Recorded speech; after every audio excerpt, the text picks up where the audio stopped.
Okay, well, thank you very much, everybody. We are just delighted that you could join us today.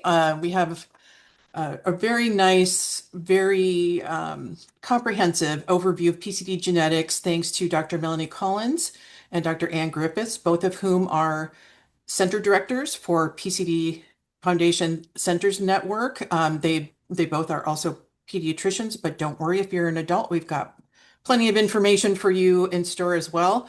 I am going to put a little resource page just to the PCD Foundation website, which has resources for educational resources, videos, and some links to things that might be of interest to you. So I'll just go ahead and put that in the chat, and feel free to print it out or do whatever you want with it. And I think with that, we'll just go ahead and let Dr. Collins get started. Thank you so much, Michelle, and thanks to the PCD Foundation for inviting us today. Anne and myself and the rest of the Education Committee are really excited to share with you the new materials we have, as well as speak to you today on the basics of PCD. We've geared this talk towards patients of all ages and families. And if you need a more complex talk, I would really encourage you to come to the PCD Global Conference in Montreal this year. So let's get started. Primary ciliary dyskinesia is a rare disease, so many people have never even heard of it when they're diagnosed. Current estimates put rates of PCD at about 1 in 7,500 people, and it's present in people of all races and ethnicities. As many patients and families know, diagnosis can be a challenge because the symptoms are common, which means although PCD starts at birth, most patients experience a delayed diagnosis filled with a complex journey of doctor's visits, tests, and misdiagnoses. PCD is a genetic disease, which means it's passed down between generations and families. Currently, we've identified more than 50 different genes that have changes, also known as variants, that cause PCD. These are mostly inherited from biologic parents, but sometimes, rarely, it can show de novo in the person diagnosed with PCD. It is important to know that the genetic changes that cause PCD must be identified in one gene. But what do the genetic changes do? Now, although the motion is interesting, it changes our tiny organelles called cilia and the way they build and work together. Typically, the cilia pictured here on the right-hand side of the screen, these little pink hairs, move together in a coordinated fashion. But in PCD, the hairs don't move in a coordinated fashion, and these movements impair body functions. Now, to get an idea of how cilia work, let's think about fans at a sporting event doing the wave. The effect only works if the fans are moving together in a coordinated fashion. Cilia should work that way in our body as well to perform vital functions. But in PCD, the cilia aren't moving the way they should, and sometimes not even at all. So if you have a hard time remembering what happens in primary ciliary dyskinesia, an easy way to think about it is to break it down by the name. Primary means born with, and ciliary dyskinesia means abnormal motion of the cilia.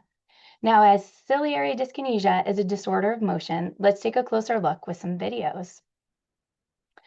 These videos are examples from Dr. Gaston's lab of normal and abnormal cilia in real life. Using a technique called high-speed video microscopy, or HSVM, after careful processing of the cells, researchers are able to look at how the cilia move.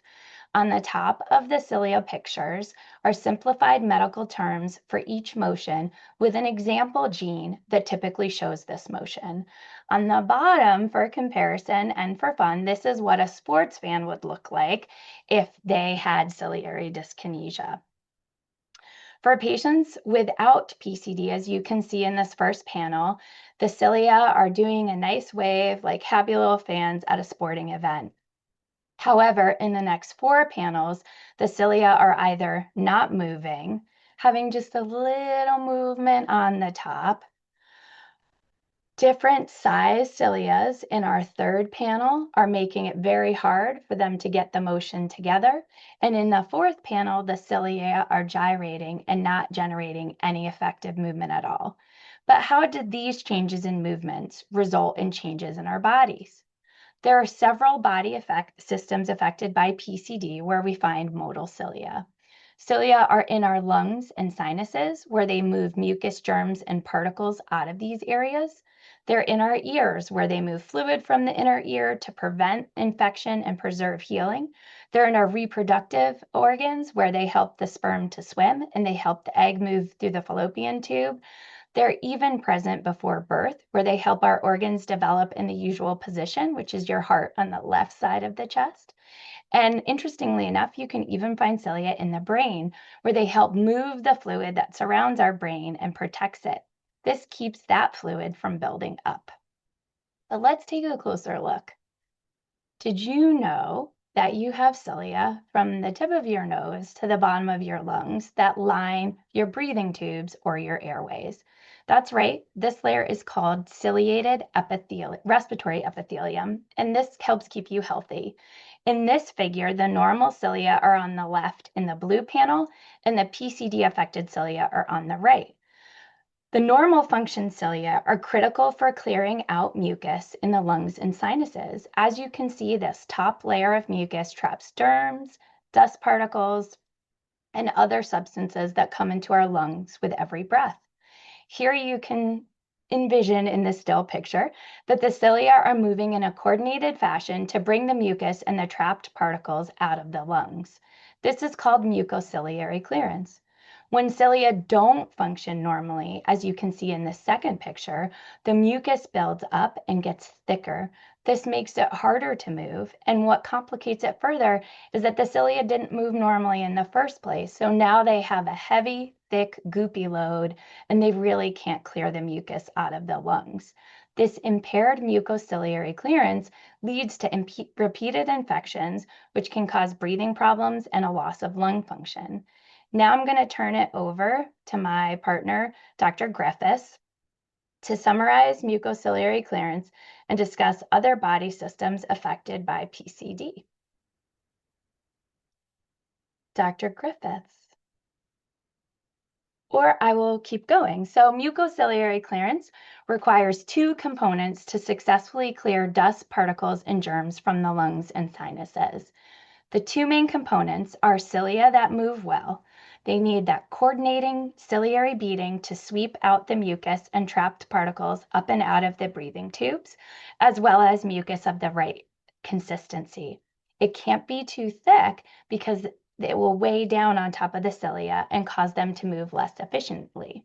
If you look at this happy little figure on the bottom, and I apologize for the adults on the call, but I couldn't resist these cute little germ faces. You see the cilia don't move the right way. You see the nasty green mucus building up and thickening. It makes it harder to clear from the airways, which allows the germs more time to sit and inflammation to set in, which means the infections happen more easily. Over time, the repeated infections can damage the lungs and the airways, causing breathing problems and loss of lung function. And now Dr. Griffiths will tell us about the other body systems affected by PCD. Okay, so I'm a lung doctor, but I'm very passionate about the ears because we see a lot of difficulty with ear infections, ear drainage, and hearing loss in PCD. And it's an area that we're seeing a lot of growing attention in terms of research and getting a better understanding of this. The ears, we see lots of ear infections, both that buildup of mucus and then just sort of chronic drainage or inflammation. There's hearing loss, which can be that obstruction or impaction of a plugging of secretions, but can also be related to the nerves not working the way that's expected. And the hearing loss can be variable. It can be early in life and get better as drainage perhaps gets better. It can be severe but episodic, or it can be progressive and non-reversible. And we see lots of variation of how hearing can be impacted by PCD. Next slide, please. In terms of those organ positions, Dr. Collins was talking about how our heart is typically on the left side of our body.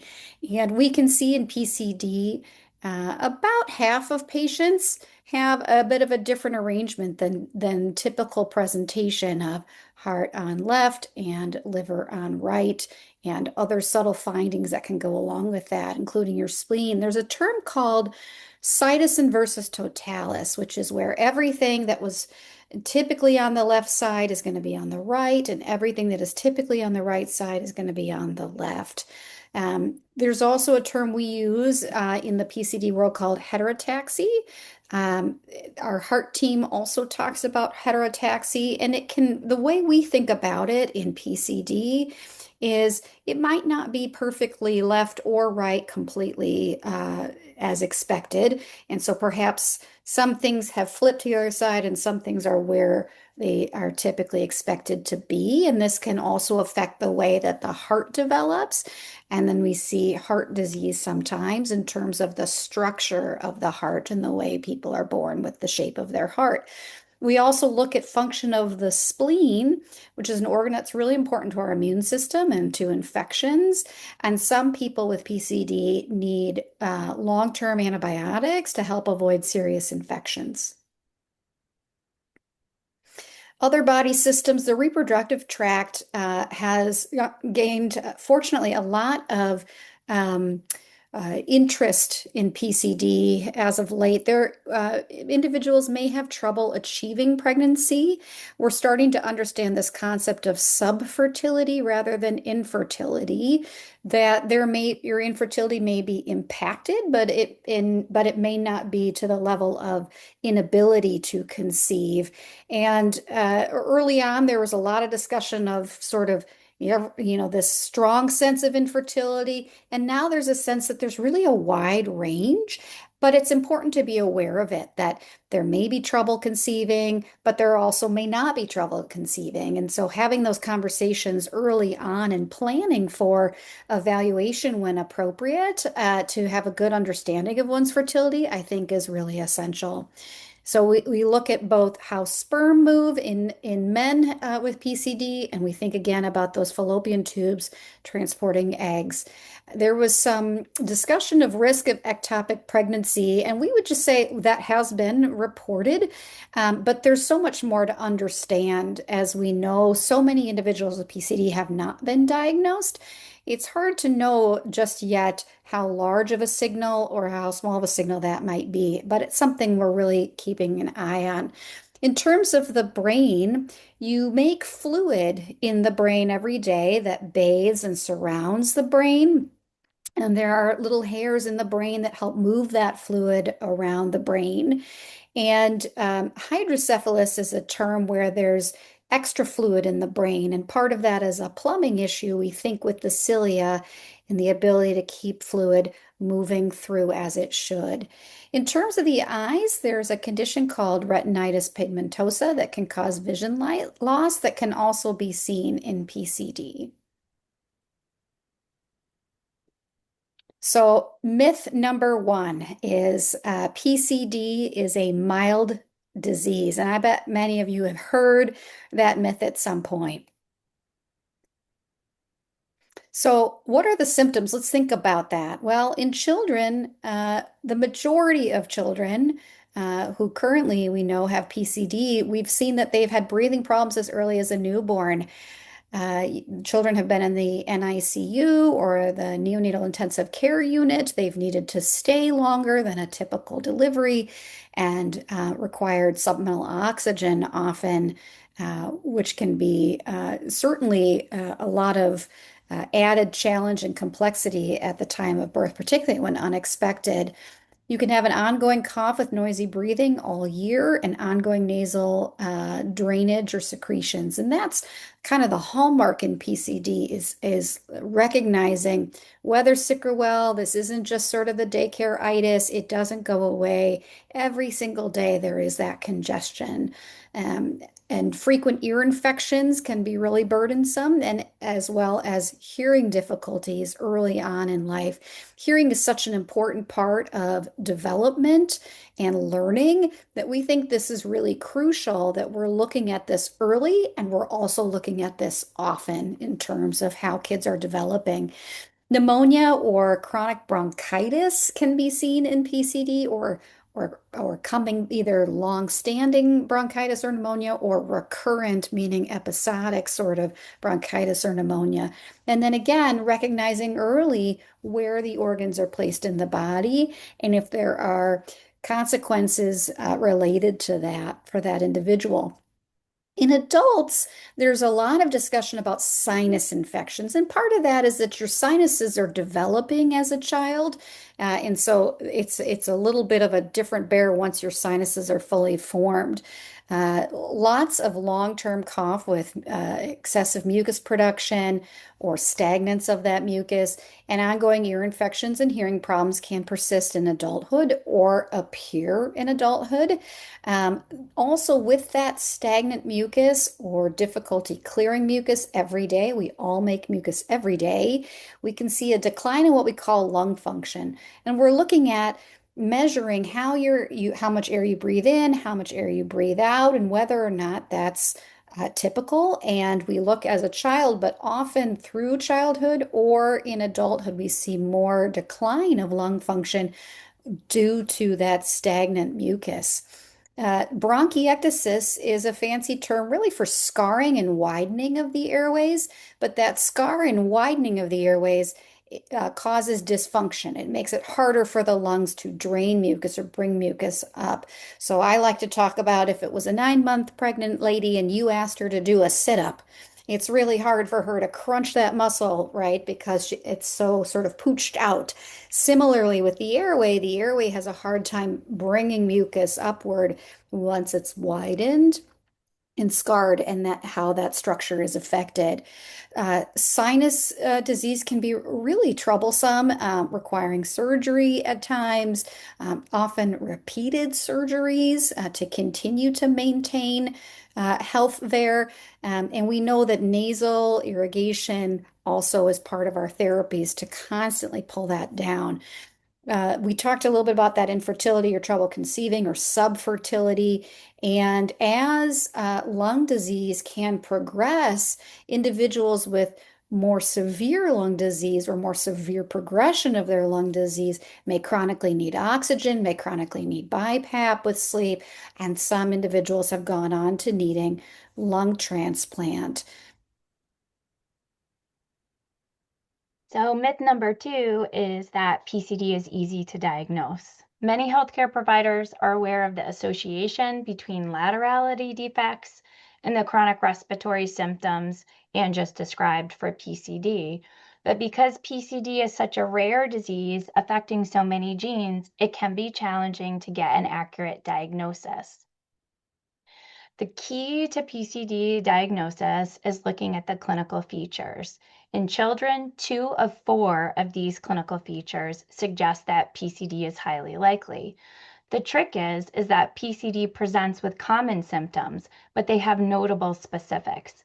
While about 5% of all babies at birth who are born on time have breathing issues, babies with PCD typically require oxygen for more than 2 days, and many more for even more extended periods. They are often misdiagnosed as pneumonia or said to have difficulty transitioning. And while many children have chronic cough and nasal congestion in the winter months, people with PCD have cough and congestion every day that starts very early in life, even in the middle of the summer. Lastly, organ placement differences can occur in about 50% of people with PCD, but are incredibly rare in the general population. For this reason, it is important to get X-ray studies of the chest and abdomen to look for organ placement. A final thought to consider is that 80% of children with PCD have repeat ear infections. This is not used as a clinical criteria, though, because it occurs so commonly in the general population. Now, in adults, as Anne was mentioning, 2 additional criteria are often looked at to help determine if diagnostic testing for PCD is helpful. This is bronchiectasis and infertility or subfertility. Bronchiectasis, as Anne mentioned, is a permanent widening or scarring of the breathing tubes, as seen here on the left. The first picture, you see this nice, open, crystal clear airway with a crisp circle that reminds me of like a fresh garden hose. When you look at the bronchiectasis side, you note that there's bumpiness of the lining of the breathing tube with an irregular, sort of floppy shape and thick mucus that is difficult to move, which leads to infection. On the right-hand side of your screen, we see a little bit about fertility. As you notice in men, the cilia is highly specialized in the sperm, and it's called a flagella. In PCD, because the flagella moves abnormally, the sperm can have difficulty reaching the egg. In the female, the issues can be more complex as the cilia in the fallopian tubes moves the egg from the ovary towards the uterus for fertilization and implantation. This can result in fertility issues and, as Anne mentioned, issues with ectopic pregnancy. Now, while the clinical criteria are helpful, in order to truly solidify a PCD diagnosis, more testing is required. In 2025, the American Thoracic Society and European Respiratory Societies joined forces to improve the diagnostic testing practices for people with PCD. Now, while the rainbow of options on the screen is filled with medical jargon and quite possibly a lot of uncertain terms for folks on this call, we included it because it's really important as a patient with a rare disease to be well informed with what's going on in the medical literature. And number 2, it highlights the complexities of PCD diagnosis and the possibility that multiple types of testing may be required to piece together an accurate diagnosis. One of the key components of the diagnostic testing for PCD is genetic testing, which checks for known PCD variants either in your blood or more conveniently by scraping a few cells from your cheek in a cheek swab. Now, while a full review of genetic testing is covered more in depth by our handout on the PCD Foundation website and will be discussed in an upcoming webinar, I thought it would be helpful to give you a few fast facts today. Number 1, there's no perfect genetic test for PCD. You require expert help to see if all the variants were checked and if further testing was needed. Many times, additional genetic testing may be needed based on your symptoms or the timing of your last test. And there are several different types of testing, from panel testing to whole exome sequencing to whole genome sequencing.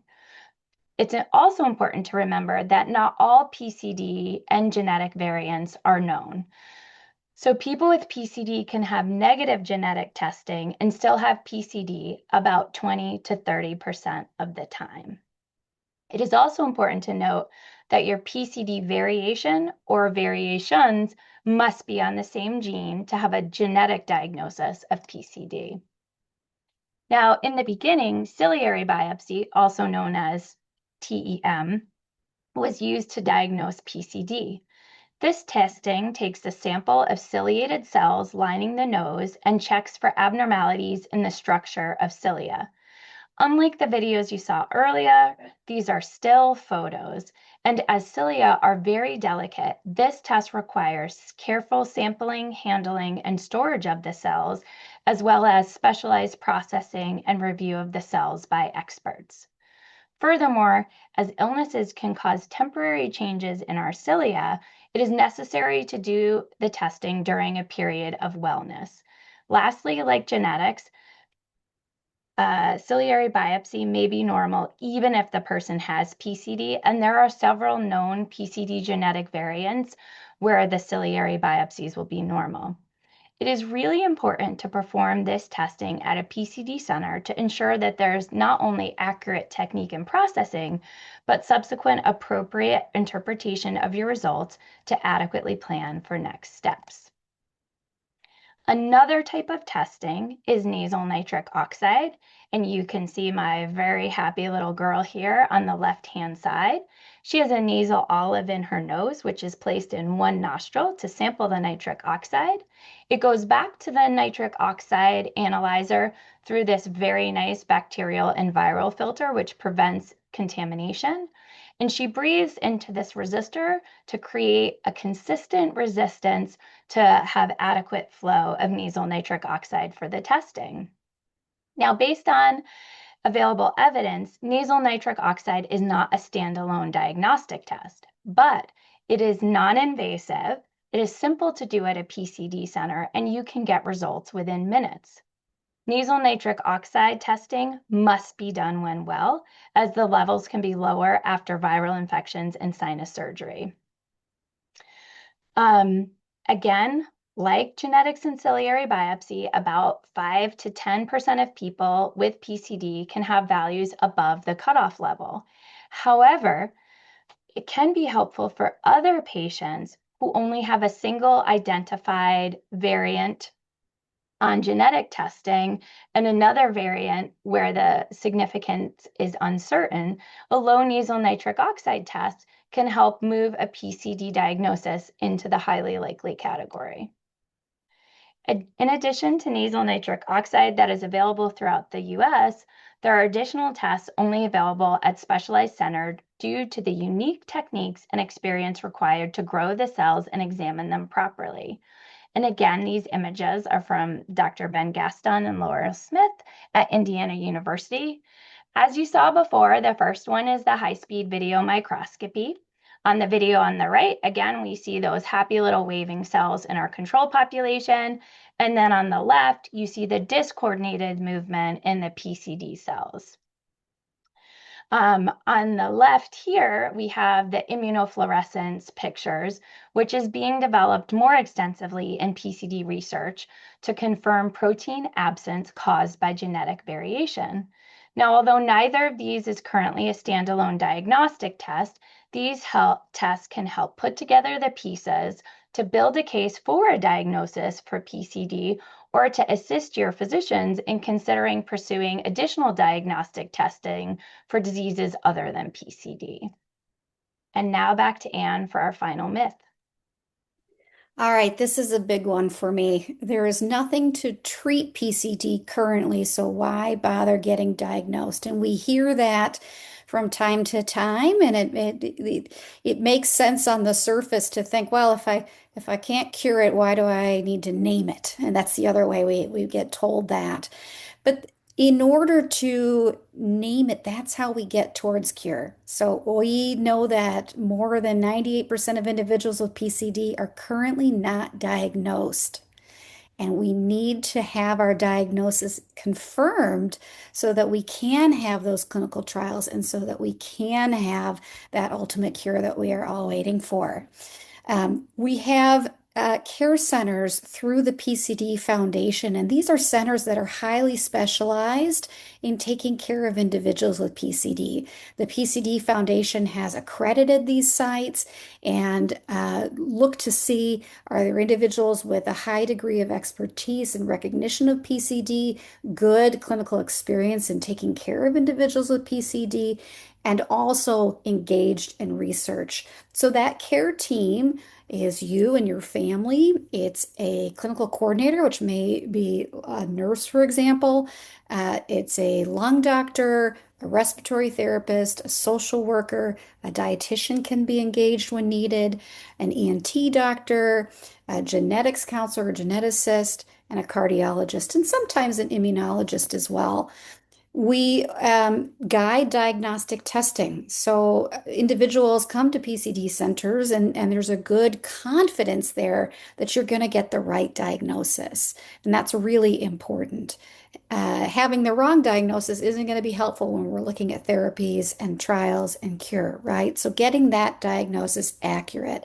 And then the recommended therapies based on the experience, consensus, and research of these highly specialized sites that all collaborate around North America to make expert opinions and recommendations of therapies that improve symptoms.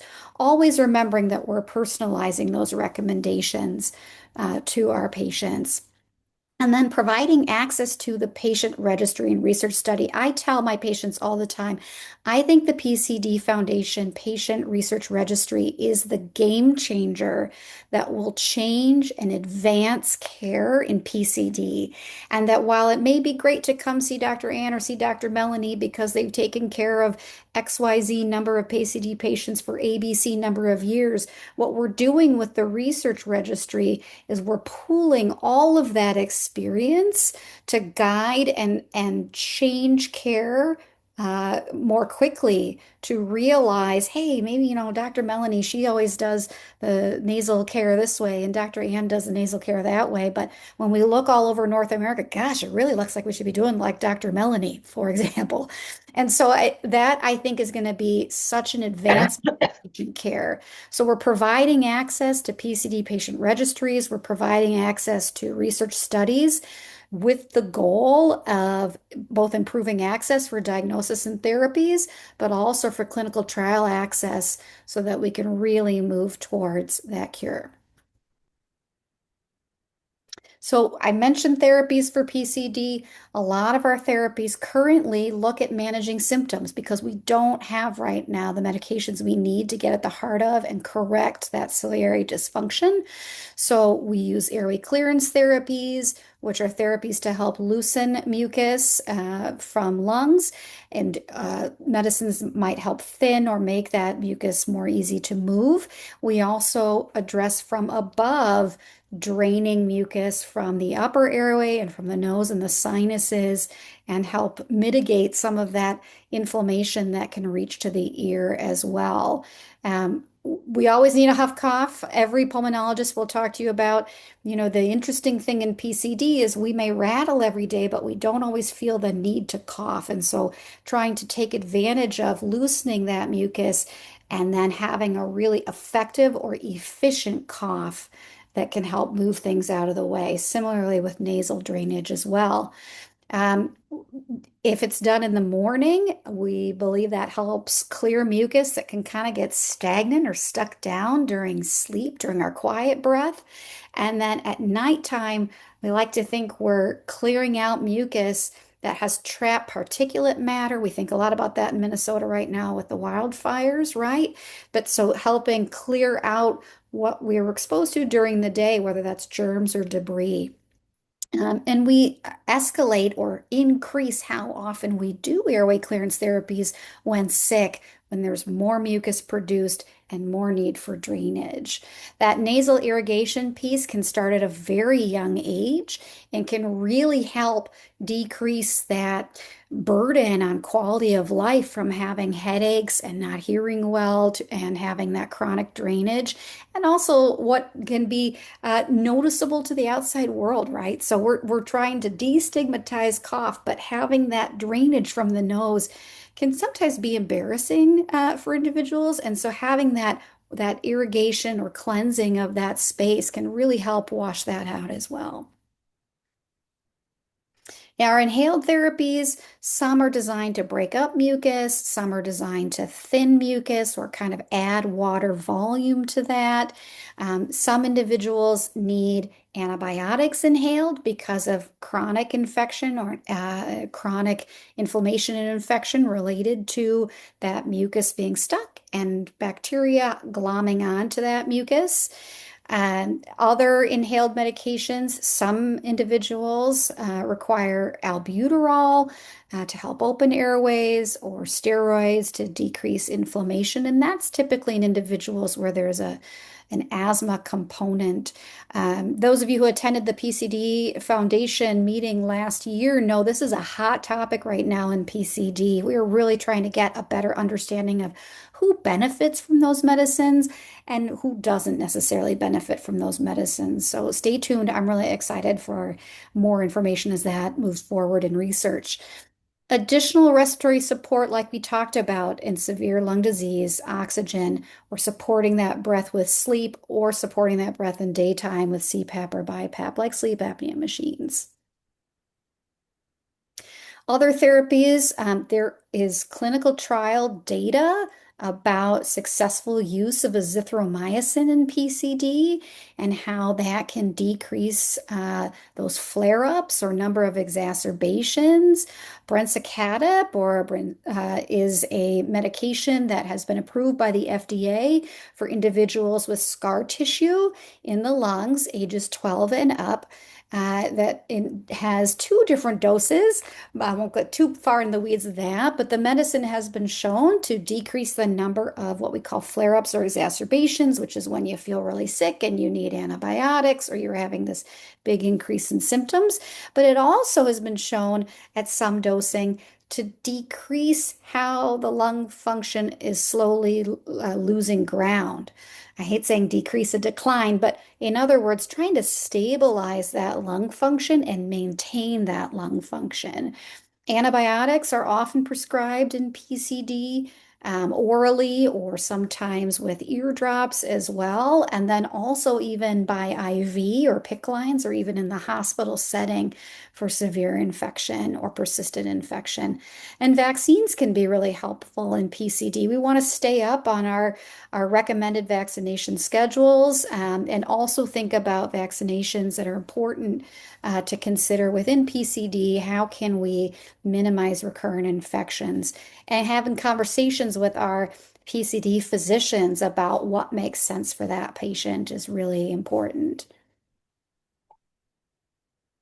As terms of monitoring, boy, that sounds boring, but that is so key and important, right? So I know it's rough. It is a huge burden. You're missing work, you're missing school. It is a big lift to come to your PCD care centers. Many individuals are traveling from hours away or they're traveling from out of state. And it's important because we're trying to intervene early when we're seeing subtle changes, whether that's hearing loss or hearing decline, whether that's sinus disease that's worsening and needs addressing, or whether or not that's a change in lung function or new bacteria that we're growing. So there are cultures at your meetings. I'm sorry, at your meetings, at your visits, I should say. I must be thinking about the PCD meeting upcoming in this next month. And there's measurements of lung function testing or breathing testing, also hearing testing evaluations as well. And then imaging studies, X-rays and CT scans have their role. We're still trying to understand kind of a consensus of where we're going to go with that role, but there is a role for making sure we're watching for changes structurally that we can't appreciate in our breathing tests and in our physical exams. Those hearing tests we talked about. And then there's blood work that typically happens at the time of diagnosis and then on an as-needed basis as we need to keep looking forward. For some individuals, we've known they've had PCD their whole lives, and yet the gene test they had at the time was a gene test that tested maybe the first gene. Maybe it then tested two genes. Then eventually we had panels, and Michelle Mannion can think back to that with us, of kind of like 12 genes or so. And we now have panels, and we're looking at 40s and 50s, and we're heading towards 60s for genes that need to be tested. So thinking about also variants of unknown significance. What if there was a change and I couldn't decide, and our geneticists couldn't decide, was that change the change that was causing PCD? Sometimes those variants are getting reinterpreted in the span of even just a couple of years' time. So making sure we've got the most up-to-date genetic information. And so this is just, we have some information for you to look at. Both Sick Kids has a great website and About Kids Health. And our PCD Foundation is a treasure trove of information and educational documents and videos to look at for more information on PCD. I really encourage you to go to the PCD Foundation website as a trusted source of your best consensus data where you're seeking information, and then bring that to your visits when you see your doctor and say, hey, I saw this on the PCD Foundation. How does this apply to me? Or what's our thought process for me or for my family member? Thanks so much for joining us, you guys. This has been such an exciting meeting for us. We are so passionate about education within PCD. I always go back to how our families have told us, gosh, I've seen 40 doctors before I found somebody who knew something about PCD, or how stressful that can be, how anxiety provoking that can be to feel like that amount of advocacy and lift is needed. And it is really our goal for PCD to be known within medical communities and lay communities and our general communities so that it's not such a mystery. Thank you both very much. We do have quite a few questions we can go ahead and get to. Trying to group these so we can make sure we get to everybody. We will definitely give everyone the PowerPoints. The only issue is that you won't have the videos because they're so big. I cannot find a way to send them, but you will have a PDF with all the links of the slides. Okay, I'm going to start with, because I'm hoping these can be questions that we can kind of deal with pretty easily. Is there any evidence that an excess amount of vitamin A intake, in the form of cod liver oil vitamins, by the mother could result in incomplete formation of cilia? I haven't And seen any research studies on that. And what we're looking at is primary ciliary dyskinesia, meaning the changes in the cilia were caused by variations in your genes.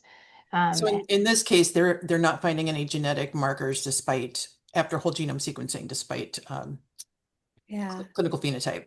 Yeah. So we yeah. continue. The primary concept, as Dr. Melanie said, is that it's inherited.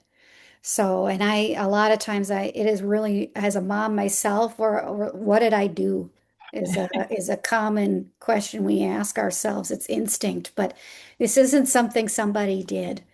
And so I think that's really the thing that question makes me think about. So, and just for general level setting, just and so that people understand this, we don't know all the genes yet for PCD. So not getting a genetic test result does not mean you don't have PCD. It just might mean that you don't have it based on the genes we can test for. And even within families where they have the same genetics, there's still individual disease expression. Some are mild, some are a little bit more severe. And every gene, it's not just the gene, there are variants on the gene. So disease severity depends on a lot of things, and it's individual. And I think it's really important to go to a PCD center or have, if you're at a PCD center, talk about your diagnostic concerns with your physician at the care center, because we can talk about other diagnostic options. We can talk about how maybe there's other tests that we need to get, or if we're not finding a diagnosis of PCD, what are the next steps to trying to figure out what's happening?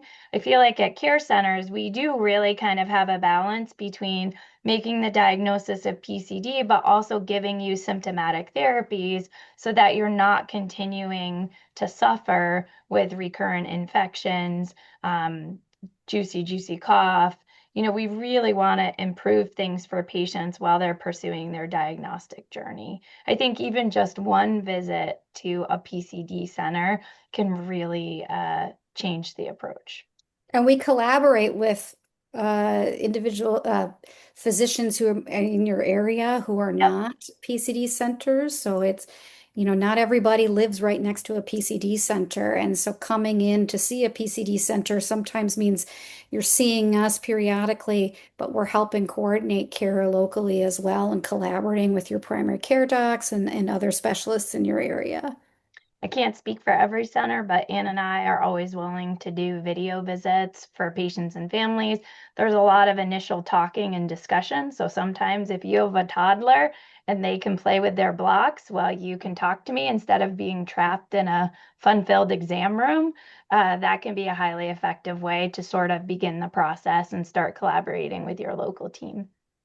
I guess the other thing just to point out here is we strongly recommend genetic testing, but also know that not everybody can get a confirmed diagnosis that way. So So genetic testing is not the only way to confirm PCD, and that's where a center can be really, really helpful for you. Okay, we have a couple of other questions here. A question about a 4-month-old who may be silently aspirating and needs feeding tube. So the question is this common in PCD? And she has seen other little people needing feeding tubes, and definitely we see that. I wouldn't say the phrase silent aspiration is common in PCD. I don't think that's something I would say. But what I would say is, again, 98% of individuals, or 99%, I think, Michelle, when I do the math better, are undiagnosed.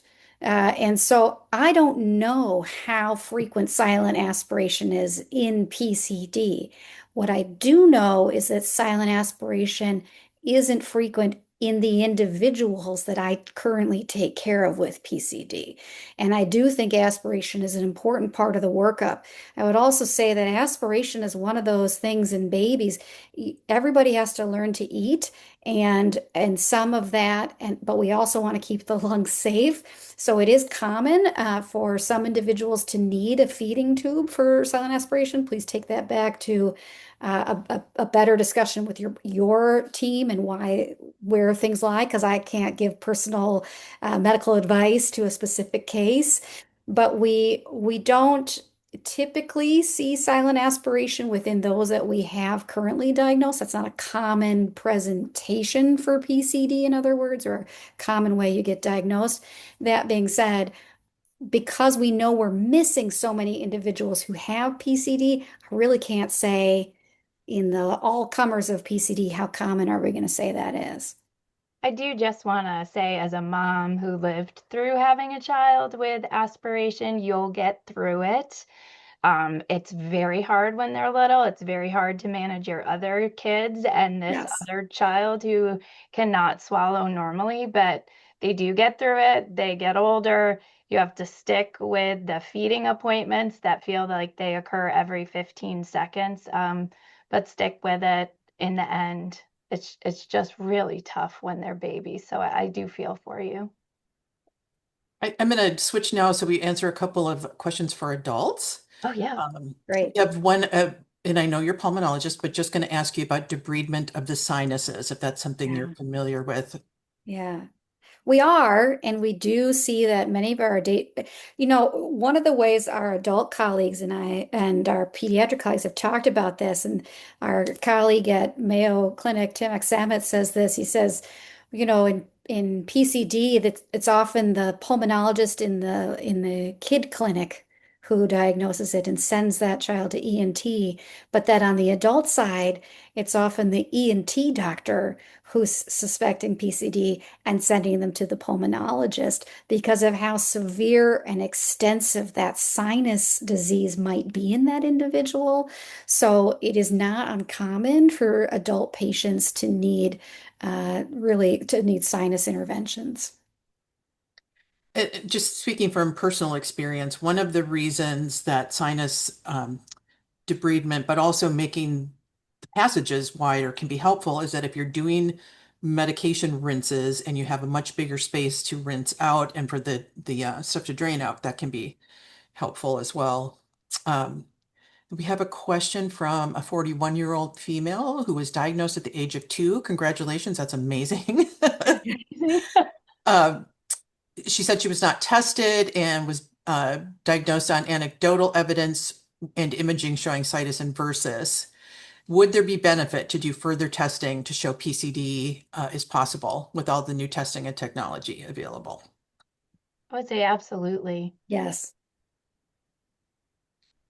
Totally agree. And again, Especially it's because for the genetics, when we sort of think about the way that disease and therapy is progressing for rare diseases in general, the next frontier is genetics. So you really want to know what your genetics are so that you can be first in line for any sort of clinical trial that may occur based on, your genetics for PCD. And the medications won't be approved until we have individuals who can be in clinical trial or are clinical trial eligible, and that's going to really come back to that genetics piece. yeah, and just again, just speaking from the community perspective, one of the reasons we're doing this global meeting in Montreal is that we struggle as a global community to get enough people for research. So we're caught in this constant catch-22 where we can't get therapies until we have people uh, in available for studies, and we can't get people into studies until we have them diagnosed. So we're kind of constantly fighting that, and we're looking to come together as a global community and fix that, make sure we have enough people to fill these studies so we can get to the therapies that we need. Um, Emily from France, hello, nice, nice to see you here. She's curious about the role of sports physical activity for young children. So one of the ways that physical activity really we think is important and helps in PCD is we breathe differently when we are running and playing. And when we exhale or breathe out, we breathe out differently when we're playing compared to when we're sitting at rest. So we do think that exercise is really important in PCD as a natural way to help mobilize mucus, move it higher up the chain so that it's more easy to cough out. I would also encourage you to experiment with like adding a little airway clearance before or after the exercise, huff coughing, autogenic drainage, one of those handy dandy little oscillating PEP devices that doesn't require any power you could do on your way to the field and see if that helped you bring up even more mucus. But the goal is for our patients to be healthy, fit, exercising. I have a patient who's a college football player, so I really appreciate, doing sports. It really helps build your lung function. There's a lot of interest also in looking at aerobic exercise as a formal form of airway clearance and maybe be able to replace some of the more formal things that people are doing. So yeah, I think there's a lot of interest in that field. Okay, let's get back to the top here. A daughter with PCD who has multiple medical complexities, including being born with multiple VSDs that were surgically repaired, and strabismus, which was also surgically repaired, and wondering if these are commonly seen in PCD patients, and can PCD cause some or all of these? So congenital heart disease or structures or holes in the heart that are atypical or an arrangement of the heart that's atypical where blood vessels are coming off is common. We don't think it's the majority of patients, and our small data so far looking at centers can range anywhere from 6% to 20% of individuals with PCD, depending upon that clinic or that site. We are really looking forward to the data coming out from our patient registry so I can have a better answer for you as I'm looking at 800 to 1,000 individuals of really how common is what we call structural heart disease, meaning born with abnormal holes or abnormal circuits, how common that is. But we do think of that as directly a result of or a manifestation of their PCD. It's not like, and now I also have this. This is a part of my PCD. Strabismus, I have not seen that being common with PCD or thought to be significantly caused by PCD. But again, TBD, I think the registry is going to tell us a lot. I think it's hard because it's such a rare disease that not all the variants are known or reported. We are working on another project with the foundation, really trying to create a handy, easy to use app where you can kind of just look at the gene and see what's associated with it. And there was not anything on strabismus when I was working on the final database. But what I really did get a hearty appreciation for is how much is lacking in what we know about genes. Much of this is based on what people report. So could there be 6 people with the same genetic mutation where no one reported strabismus, but they all had it? I would say definitely. But from what we know right now, I couldn't say that strabismus is related. I mean, I think that's just kind of the universal evergreen comment we have to make about PCD. From what we know now, no, but that could change next week. I think it is also important to point out here that the retinitis pigmentosa that we talked about earlier, that is only seen with one gene in PCD, and it's an extremely rare gene. So that's not something people need to worry about unless you have an RPGR defect.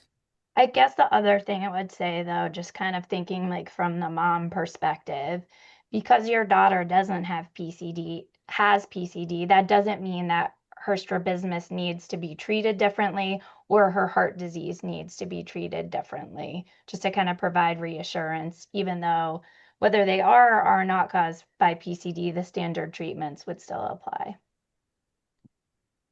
We have a attendee from Korea. Thank you so much for joining us. And they have a couple of questions. A 10-month-old child with PCD, and language is a barrier, so she's translating through AI. For the 10-month-old, is it a good approach to give Ventolin or albuterol via nebulizer followed by 5% hypertonic every day? And the child has had ventilation tubes in the ears and has had persistent discharge ever since. And they've tried steroid-containing antibiotic. And is this the best way to manage that? We can't give specific medical advice for individual patients. What I could say in my experience is that giving medicine to open up or relax the breathing tubes before, called Ventolin in your case, before hypertonic saline can be helpful. And hypertonic saline, as we mentioned in the talk, is helpful to help thin the mucus. In terms of my experience with the ventilation tubes, we do see a lot of drainage from the ventilation tubes. And I defer to my ENT doctor to sort of help us manage the sort of ideal drop configuration, because it can be a problem that's very chronic and persistent in many patients. And I think we've been very black and white in the past about what ear drainage, all ear drainage is the same. And we're learning from our ENT colleagues that's not the case. Both what it's being caused by, whether or not it's infected, whether or not it's infected with typical bugs or different germs, and how much ear drainage is too much ear drainage, or how often is it draining is too often. So partnering with your ear, nose, throat doctors to really think through that with you, as well as impact on hearing, I think is really important for anyone to go back to their doctor and review those concerns. It's also important when you get a therapy from a doctor and it's not working the way that you had hoped or expected, that you come back to us and say, gee, Dr. Griffiths, I thought the ear drainage was going to go away. And sometimes Dr. Griffiths might say, yeah, me too. Let's try something else. And other times we might say, no, we just thought it would be more like this. So it's good to go back to the team, because your doctors may have other options. They just don't know how this sort of turned out for you. It's really a partnership between your healthcare team and your family to try to make the care optimal for PCD.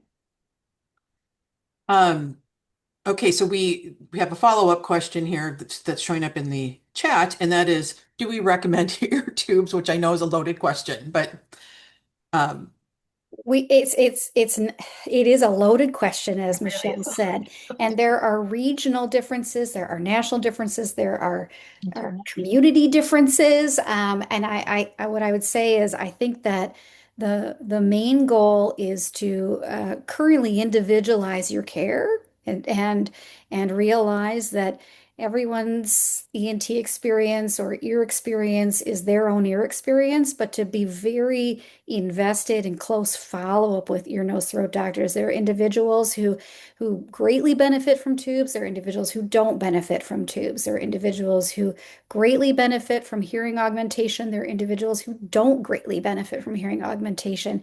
So I think really being very closely in contact with the ENT services, particularly if available ENT services with good experience with PCD, and when that's not available, close follow-up regardless, because as I said, things change and things are episodic, or they're severe one day and not the next. And so trying to really get a pattern recognition is also really important in terms of being proactive and not as reactive. so we are at the hour here. I don't know. We have a lot of questions left, so I don't know if you're both available to stay or not. But please let us know. Otherwise, we can try to handle the questions individually afterwards. Whatever works for you both. I could do about 5 more minutes and be late to my next talk. I can do How the about same. Ian? Same? I can see Okay, it. Yep.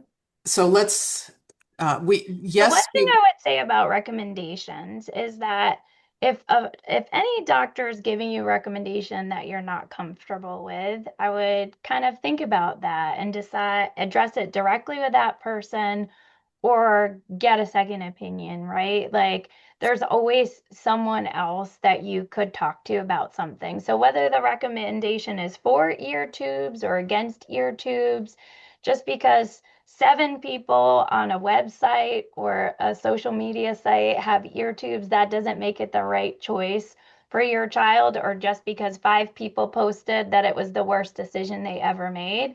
Every person is really an individual, and at the end of the day, you need to feel comfortable with the decisions that you make on about whoever you select to be your care team. It's just really important to have that And partnership. I think it's also important that when you say tubes, my child had tubes, there are multiple kinds of tubes. So Yeah. it might not be just your experience, it might be the type of tube that was inserted there. So it kind of depends. There are a lot of moving pieces to this. I'm going to ask you a couple things because they're related sort of extrapulmonary issues in PCD. Can hydrocephalus develop at any time throughout PCD lifespan, or is it in the newborn phase? And then also, is there a GI component? So hydrocephalus can be at any time throughout the lifespan.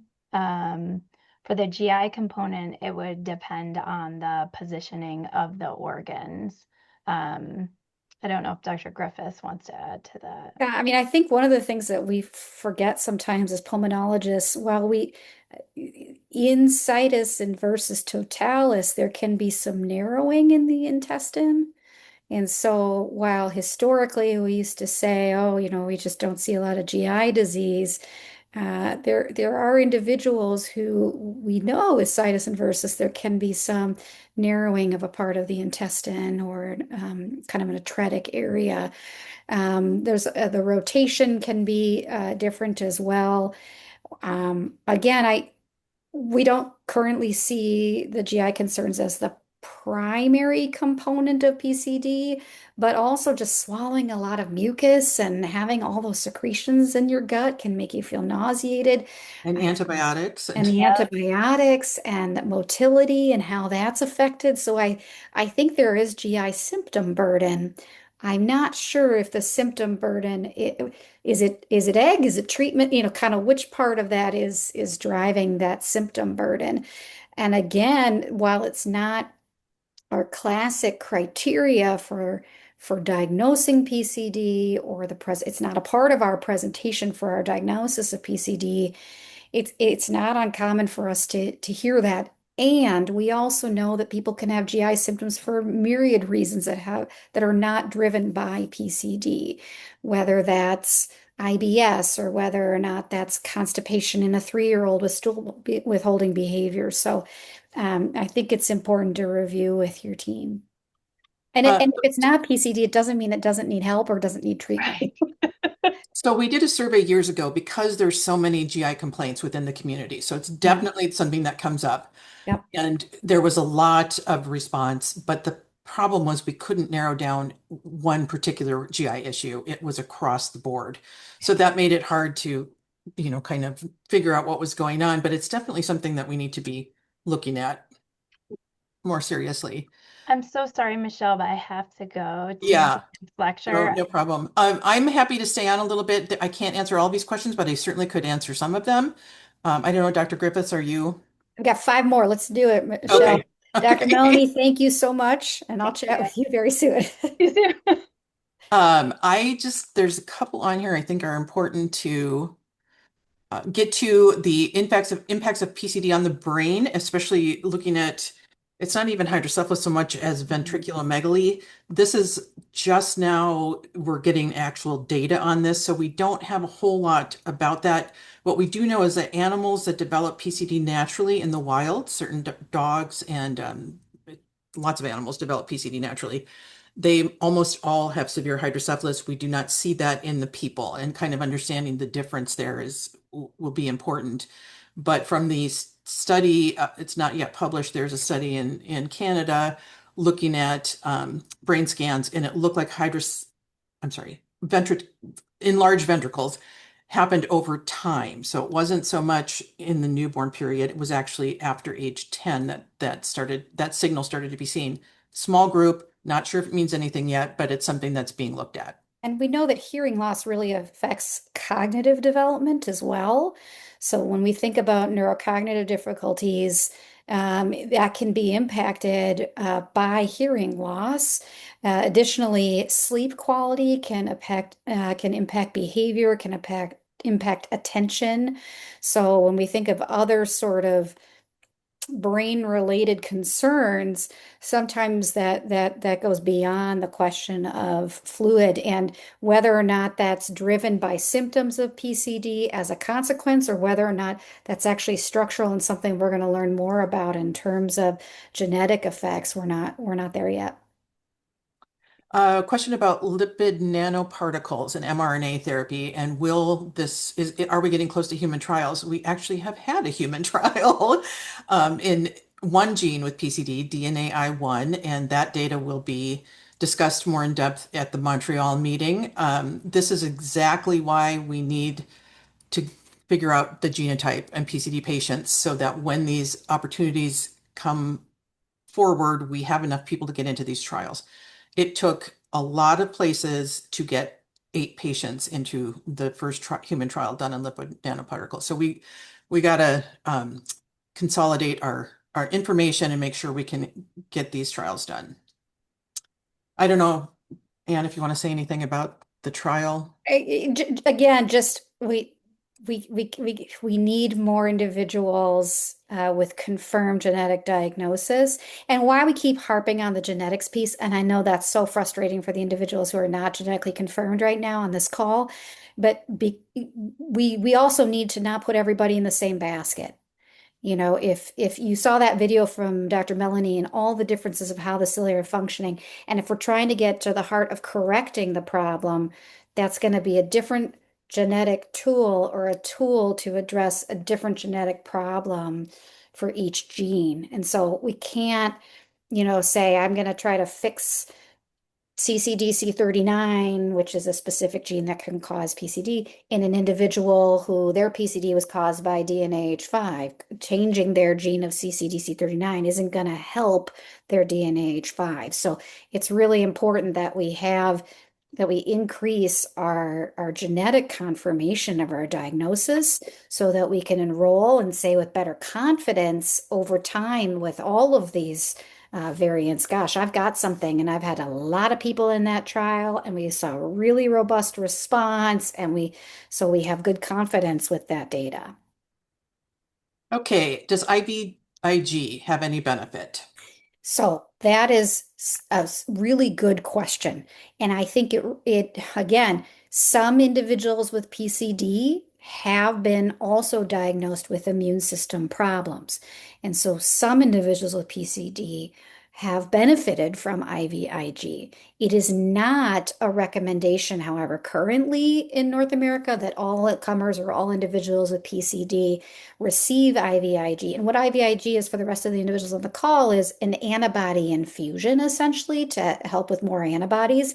And we know that in many people with normal levels of antibody production, adding extra antibody is not necessarily a helpful thing. So it's not a universal recommendation by any means, but there are individuals with PCD who have had problems with their immune system that have been helped by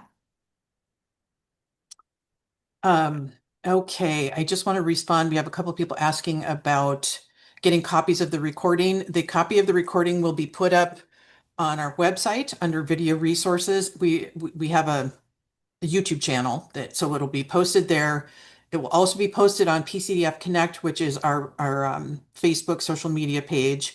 And we can send links to the people who are registered if that would be helpful. We'll send links once we get it posted. It may take a week or so to get it up because the person who does that is currently out of town and you don't want me trying to do it. It'll just be a mess. So just so everybody is aware of that. I don't know, Anne, any other questions here? Let's see. Yeah, I mean, I think there's been a lot of good discussion of of symptoms that have been problematic for someone, and there have been discussions of, am I on the right therapies? Some of the themes I'm getting from questions are, is my symptom burden normal or expected? And am I on the right therapy? And also, is it important I get my genetic diagnosis or my genetic piece of my diagnosis? I hope we've sort of given you a theme there that whether or not your symptoms are specific or typical to PCD is a good question for your PCD doctor. And then also looking at the PCD Foundation website and knowing that more information is coming really, really soon as we're starting to cull through the data in the research registry. And now we're going to be able to answer some of those questions with more information. And then treatment wise, the consensus within your PCD care network, but also individualized to your case is so important. And lastly, genetics when possible. And for those of you who you've gone through the full system of the genetic panels that we have, you've gone into whole exome, you've gone into whole genome, we're not done. We know that we are confirming and reporting in research and identifying new genes in PCD every year. Every year, one of the things that Michelle's group does is hands out a sheet of the latest and greatest updated sheet of the confirmed new new genes, and it's going to become this like thick packet over time because we just keep adding to it every year. It's this Bible of like, what is this year's latest and greatest number of expanded genes that we now know about. So while you've had full genetic testing or you've had even full genome testing, it's hard to ask the question, I've looked at all your genes, but I don't know what I'm looking for yet. I know to look for these 50, or I know to look for this amount. And so I think even those of you who are frustrated by that, please have faith.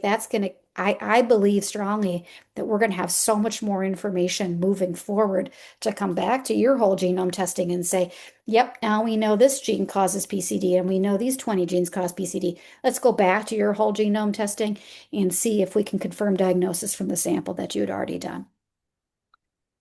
So I think we're probably going to have to close up here. The couple of just last questions. How do we find out about trials, PCD trials? They'll be on our website and they'll be on our social media for sure. And certainly check with your own physician. And for the person from Singapore who has questions on inflammation, please send me an email and I'll send back a recent paper that was just published exactly on that topic. And then for the rest of the questions, we will try to get through them individually and send you a response. And sorry we ran out of time, but great questions and great feedback. So Bye, thank you, Dr. everybody. Lawrence. Thanks so much. Bye-bye.